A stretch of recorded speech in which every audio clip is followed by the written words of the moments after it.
Și ce au intrat bunurile? Bună seara! Bună seara! Aștept ca și când... Live la Mândruța TV. Toată ziua sunt live. Am venit în capătul țării și aici sunt live. La Mândruța. Pe munte, în cei mai înalți cloud, sunt live la Mândruța TV. În București, downtown, sunt live la Mândruța TV. În Berceni, orice frică, orice temi, sunt live la Mândruța TV. Printre popeșteni, de Orice asemenea. frică, orice temi. Da, de asemenea. Te așteptai să fii așa faimos și în zona Nu mă de așteptam. vest? Chiar nu mă așteptam. Nu mă așteptam deloc. Dar se pare că it was, cum se zice, exceed expectations la caracterizare. Ai și la evaluare în 5? Fac de evaluare. Trebuie să le fac eu și Elena. Haideți să revenim. Cum vă simțiți? Fucking hot. It's so hot you made me say that. Mă simt plin. Plin! Am văzut că ați transpirat. Ați obosit? Da. O fi și aici.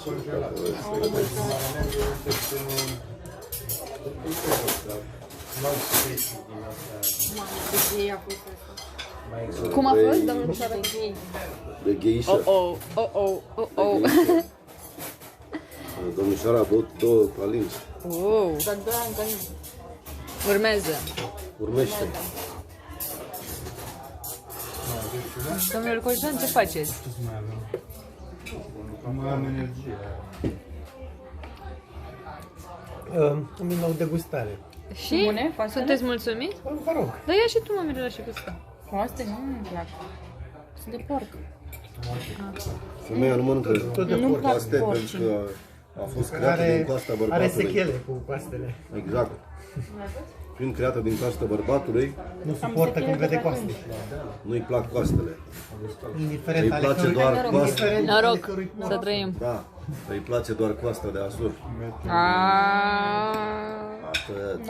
N-are cum să-mi placă, că nu m-a dus și pe mine niciodată, așa că nu Am știu fost cum de e atâtea acolo. ori încât zici că mergeam la Buzău. Aoleu, ne scuzați. Te scuz. Păi, poftă bună atunci, vă urez poftă bună. Mulțumim. Dar cum a fost traseul? Traseul. A fost iluminant cu domnul Daniel. Datorită lui Datorită lui Daniel. Daniel, cum a fost traseul? Focus pe încălțăminte. Te-ai iluminat? Ne tratezi cu spatele?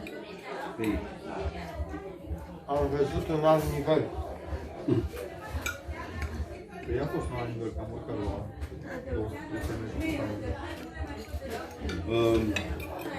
Un pic un insight despre originea marțienilor din țara dumneavoastră.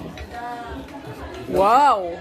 Vreau să setez un nou Promovați România? V-a dat și un rover de Este baturat pe Marte. promovează boschetarii din România. Este un trend că sunt foarte indoctrinat cu ceea ce se întâmplă în cultura de fashion. Mă doare drept la 3 metri în fața dietelor. Și am un big chip on my shoulder. Cam asta este tematica. Recomandați 3M pentru bocanci? Da, Tesa. this I say is good shit. Adică e totul, banda costă mai mult decât încălțămintea. Te-ai pișat și pe Vibrant, pe tampă. N-avem nicio treabă, adică ce Vibrant? Da, De ce? și beneficii. Dar de ce să o uzezi? Exact. Mai sunt și în garanție. Ba, gata mă, deci asta e un fel de folie pe telecomandă, știi? Da, exact. E